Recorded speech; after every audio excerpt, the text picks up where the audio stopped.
Hey, how is it going, guys? I'm back at it. Pushed through with my Daft Punk, and we move from there to ooh, Danny Brown. Fantastic. Experimental rap artist.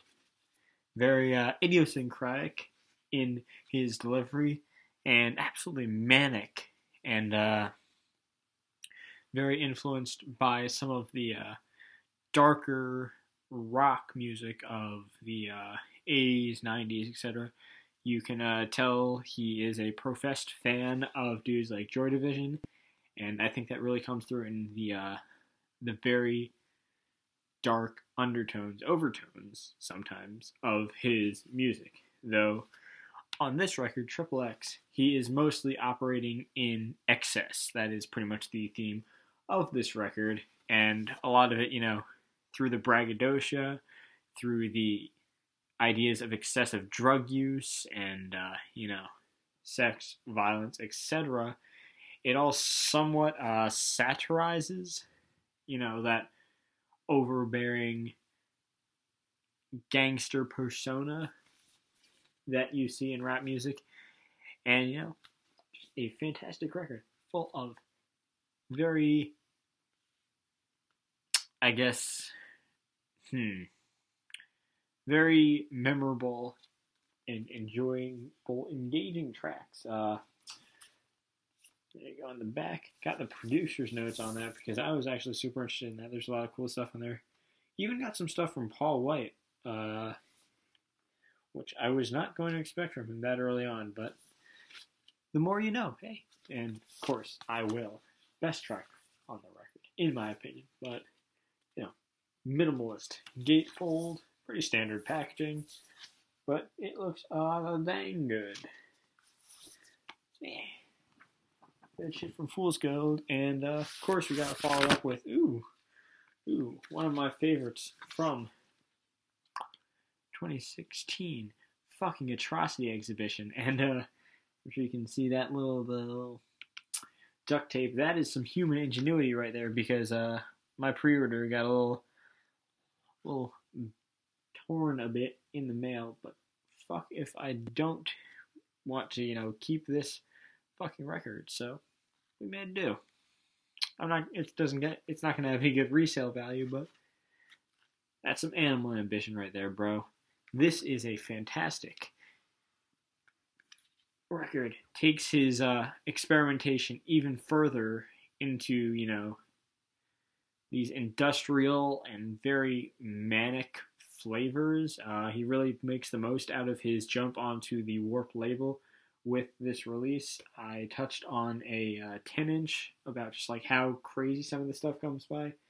And, you have some stuff that's still from like Paul Walker, but I feel like his stuff now more than ever is just so wild and off the wall. And it's just absolutely fantastic. And I think it really like realizes what Triple X sets up. Not that Old is a bad record. I think that is still pretty solid, but it didn't really quite meet my admittedly high expectations. But, it, being a plastic sleeve thing, it kind of folds out and like that. So the inner sleeves are actually directly from it. And because I pre-ordered, got this neon pink wax. Woo! Very snazzy. So it's dope to get like an initial limited pressing on what I consider to be, or what I consider will become a landmark record in, industrial experimental rap. Getting my foot in the door outright with that is real dope for me. So yeah, Danny Brown, love that shit. Probably will end up getting Triple X, or rather Old, when I get the chance in a physical form, but it was my lowest priority, I admit. And next thing, this is my only Dark Throne as of yet, and it's just a little tiny box. This is the Death. I believe this is Life, Death, and Beyond. Yes, box set. This set came out in about 2014, and it really contains a splattering of selected material from Dark Throne's catalog through the Dark Throne members themselves over, I believe, till their 2007 release, maybe a little deeper. I don't recall exactly, but I thought it was really interesting because while I enjoy most of their material to an extent, I feel like after like their 95 output, it gets a little splattered in what I like. And looking through what they were putting on this, I thought that they had a good mix of some of their classic materials and some of the stuff from their later releases that I enjoyed. So I feel like this is a good chance to get in what I want out of the Dark Throne catalog. I'll probably end up getting some of their single LPs, but this seemed like a good starting point for me, and it actually had some really cool material in it. But front back of it actually looks really cool. It looks like it's beat up initially, but if you look at this, it's got like a Dark Angel and that. It's kind of just giving off that idea of like the traditional Kvelt crate digger type idea. It's like a really cool thing for a dork like me. But yeah, some basic stuff. It has the little traditional slip. It also has a little fucking goat Satan type patch. Neat little thingy. And part of what I thought was really cool about this, another big old booklet. There's a lot of big booklets in recent memory, but yeah, it comes with pictures and the band kind of like reflecting on their career, because for those of you that aren't aware fully of them, these guys are like a quintessential black metal outfit, and their history is pretty storied. They have a lot of significant records under their belt, lots of influential material, and the records themselves come across 3 pieces of wax: the black, the death, and the beyond. The black is on black, of course, has to be.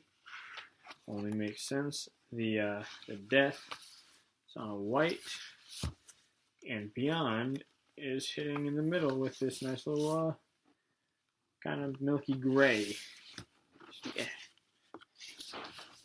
Really interesting release. Really nice compilation from Peaceville. Not necessarily going to be my only Dark Throne, but it hits on a lot of key points, as I said. So, figured it's as good a position for me to start off in as any.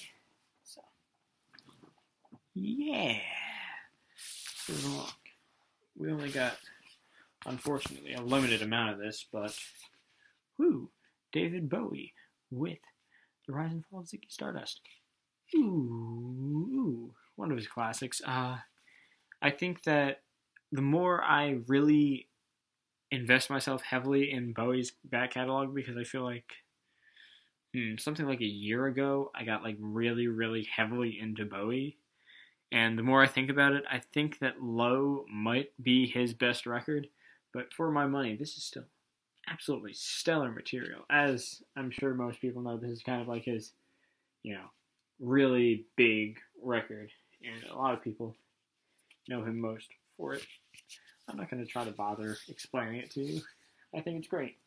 Maybe not, admittedly, my favorite in his catalog. I love Low a lot, and Hunky Dory as, kind of poppy it is. I think it's got this magnetism to it that I absolutely adore. Though, other record I have of his, Black Star. Had to pick this up. This was rather my second favorite record of 2016. absolutely. I mean, it's everything I could ask for. It's fucking David Bowie bringing this dark art pop that draws influence from Kendrick and Death Grips. Like, that's everything I could ask for, and he pulls it off because he was, is, will always be in this very unique position in the world, in the artistic community, to pull all these influences under this amazing, ridiculous project. And I think that people recognize that, whether or not, you know, in reflection of his passing soon following this record, I think people notice it more. But I think that even as that initial, I guess, bubble pops, people are recognizing that this is objectively a fantastic record. And one of the more significant in his catalog, I couldn't say. I think it's too early to, pose that kind of a question, but certainly a fantastic release from Mr. Bowie. Okay, next we have Dead Can Dance with Towards the Within, rather. Funny story. This was actually meant to be their, when I ordered this record online, it was meant to be their big breakout record within the realm of a dying sun. However, they ended up sending me this, and when comparing the prices, I noticed that this one was a smidge higher, and this is something that I also wanted from them. So I was like, I'll look the other way on this one.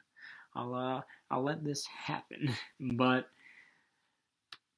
Dead Can Dance, for those that you are not aware, this very moody and artful neoclassical dark wave, ethereal wave outfit from Australia, I believe.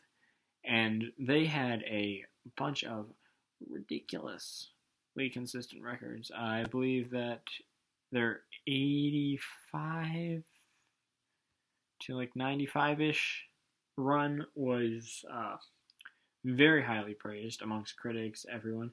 And this is actually a live set, or a live record, rather, from 94. So it's pretty much covering, their golden era of releases in a live format, and it is stunningly beautiful. It is a great live record. Big fan. Some of their best work on it. And they do a great job on showcasing what the band has to offer. Though, of course, I would like to be picking up some of their, traditional formatted LPs.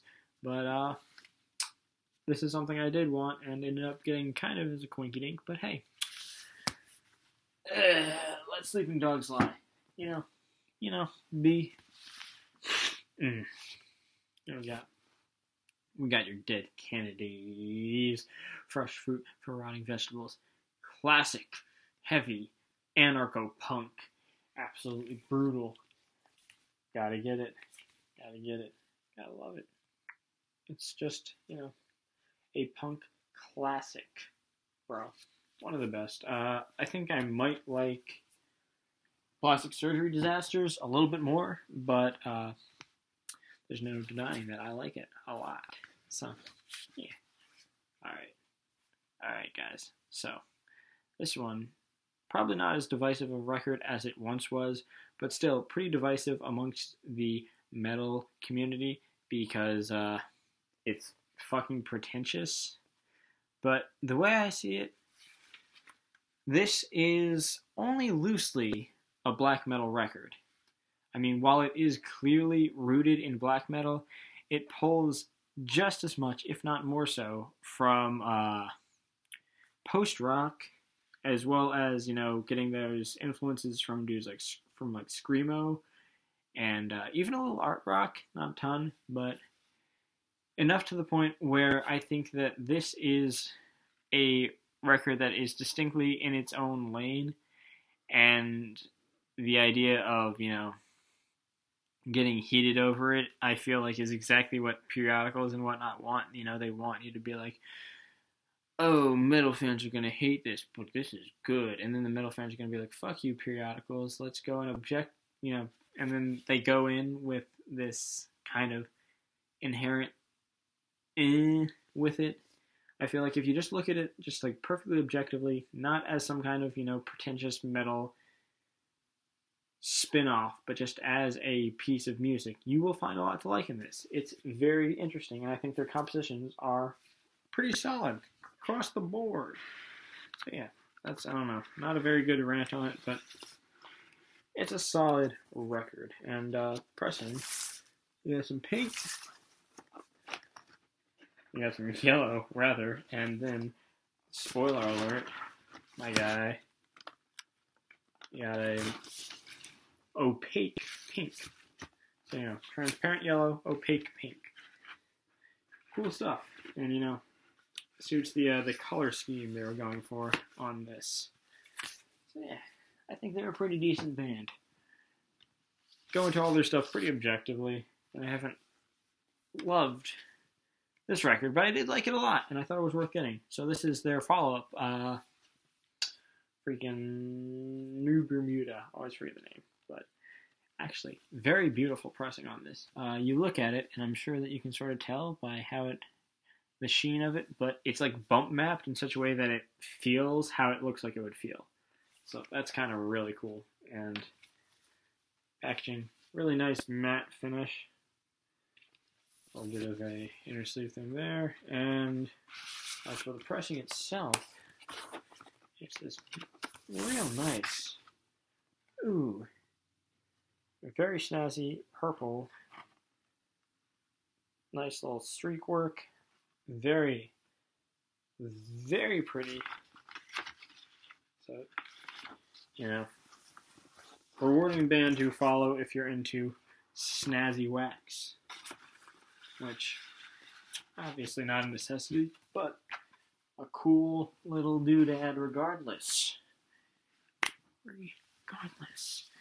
Alright, and got a couple records from, you know, the biggest death metal act. Death. Scream, bloody gore.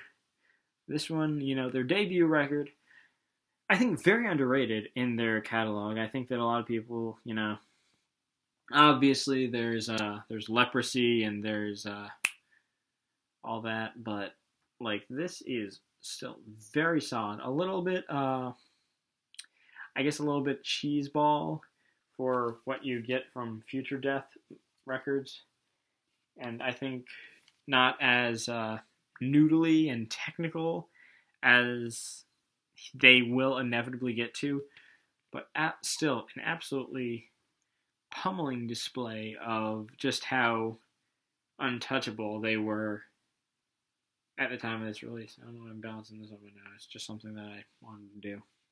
Yeah, great record. And the pressing itself is pretty simple. I only got mine on black.